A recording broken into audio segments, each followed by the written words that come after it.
नमस्कार, मैं हूं आपके साथ वक्ता दुबे और आप देख रहे हैं नेशनल कॉरिडोर। इजराइल ने ईरान पर क्यों किया हमला, कहां है दुश्मनी की जड़, आज ये हम आपको सिलसिलेवार तरीके से समझाएंगे।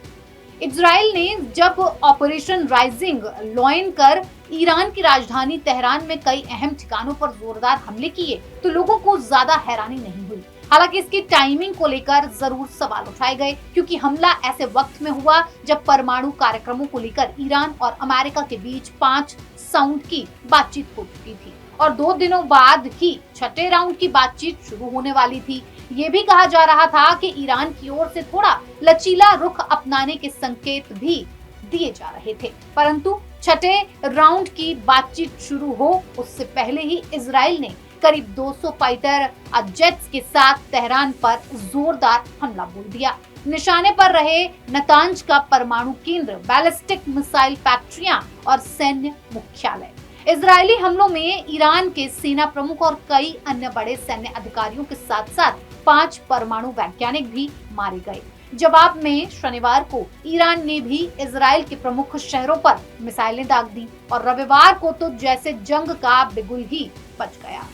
तब से वार पलटवार जारी है। नुकसान तो इजराइल को भी हो रहा है, लेकिन ईरान में तबाही का मंजर है। अब इजराइल और ईरान दुश्मन कैसे बन गए हैं, ये भी समझ लीजिए। इजराइल और ईरान के बीच का टकराव नया नहीं है। इसकी जड़ें इतिहास और विचारधारा से जुड़ी हैं, साथ ही इसके रणनीतिक कारण भी हैं। दोनों देशों के बीच की दुश्मनी की जड़ें 1979 की ईरानी इस्लामी क्रांति में है। इस क्रांति के बाद जब ईरान में कट्टरपंथियों का शासन आया तो उसके प्रमुख अयातुल्ला खामनेई ने इजराइल को अवैध कब्जा करार दिया और उसके खिलाफ जिहाद की वकालत की। उसके बाद से ईरान ने हमास, हिजबुल्लाह और हूतियों जैसे कई प्रॉक्सी गुटों को इजराइल के खिलाफ खड़ा कर दिया।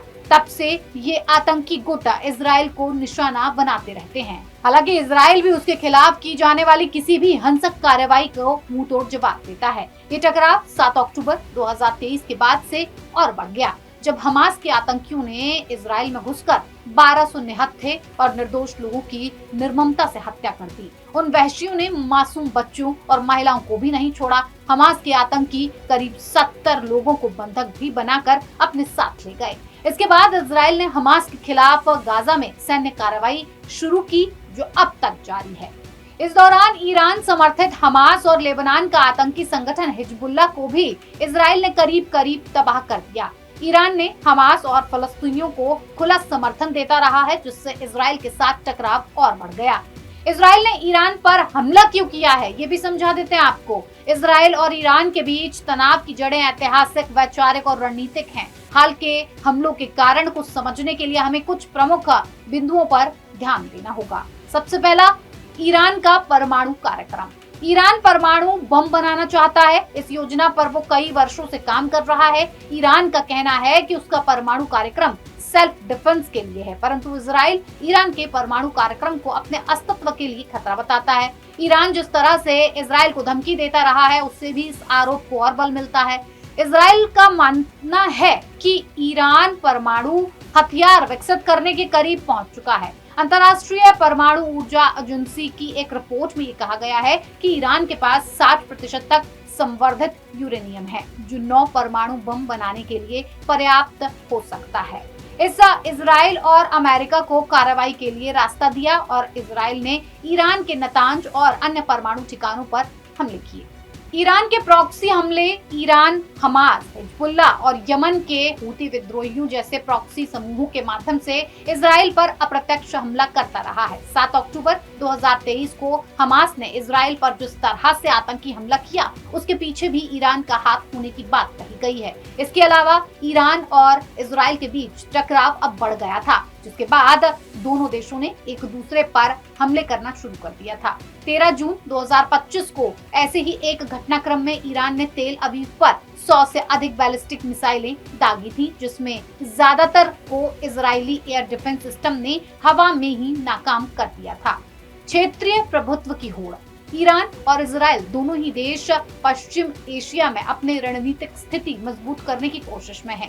ईरान सीरिया, लेबनान और यमन में अपने प्रभाव को बढ़ा रहा है, जबकि इजराइल अब्राहम समझौते के बाद सऊदी अरब और यूएई जैसे खाड़ी देशों के साथ गठजोड़ कर रहा है। ईरान के बढ़ते प्रभाव को रोकने के लिए उसके सैन्य और परमाणु कार्यक्रमों पर रोक लगाना इजराइल के लिए जरूरी था। अमेरिका का समर्थन।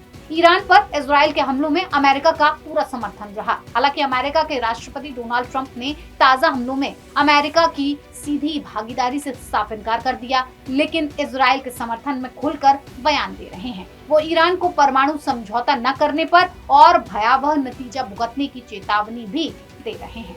दरअसल अमेरिका भी नहीं चाहता कि ईरान के पास परमाणु हथियार हो और पश्चिम एशिया में शक्ति संतुलन बिगड़े। इसीलिए अमेरिकानों ने ईरान के परमाणु कार्यक्रम को रोकने के लिए लंबे समय से प्रतिबंध लगाए हैं और साथ में इजराइल की रक्षा के लिए सैन्य सहायता प्रदान करता रहा है। इजराइल और अमेरिका अब क्या चाहते हैं, ये भी जरा समझिए। ईरान पर इजराइल के हमले का मुख्य उद्देश्य उसके सामरिक ठिकानों को तबाह कर परमाणु कार्यक्रमों पर रोक लगाना है, ताकि वो परमाणु हथियार विकसित न कर सके। इजरायली प्रधानमंत्री बेंजामिन नेतन्याहू ने ये कहा है कि नतांज में हमले ने ईरान के परमाणु कार्यक्रम को वर्षों पीछे धकेल दिया। इजराइल ने तबरीज और करमानशाह जैसी मिसाइल बेसों को निशाना बनाकर ईरान की बैलिस्टिक मिसाइल क्षमता को भी नुकसान पहुंचाया। इसका उद्देश्य ईरान की प्रत्यक्ष और प्रॉक्सी हमले की क्षमता को कम करना है। इसके साथ ही इजराइल मध्य पूर्व में अपने सहयोगियों जैसे सऊदी अरब और यूएई के साथ गठजोड़ को मजबूत करना चाहता है। इसके लिए ईरान के प्रभाव को कम करना जरूरी है। अमेरिका का क्या उद्देश्य है? अमेरिका ये चाहता है कि ईरान 2015 के परमाणु समझौते पर वापस आए, लेकिन डोनाल्ड ट्रंप के नेतृत्व संभालने के बाद सख्त नीतियों के कारण ये प्रक्रिया रुक गई है। ट्रंप ने चेतावनी दी है कि यदि ईरान समझौते का पालन नहीं करता है तो सैन्य कार्रवाई हो सकती है। इसके अलावा अमेरिका होर्मुज की खाड़ी से तेल आपूर्ति को सुरक्षित रखना चाहता है, जो वैश्विक तेल खपत का 20% हिस्सा है। ईरान द्वारा इस मार्ग को बंद करने की धमकी ने अमेरिका को सैन्य तैनाती बढ़ाने के लिए मजबूर किया है, क्योंकि इस मार्ग के बंद होने का दुनिया भर में नकारात्मक आर्थिक रूप से असर पड़ेगा। अमेरिका इजराइल को अपना प्रमुख सहयोगी मानता है और उसकी सुरक्षा के लिए प्रतिबद्ध है, और इसीलिए उसने डिएगो गार्सिया में B-52 बॉम्बर और F-15 विमानों की तैनाती कर रखी है। जिस तरह से ये पूरा मामला निकलकर सामने आ रहा है, हमने सिलसिलेवार तरीके से आपको समझाया, लेकिन आपकी इस पर क्या राय है हमारे साथ जरूर साझा करें। नमस्कार।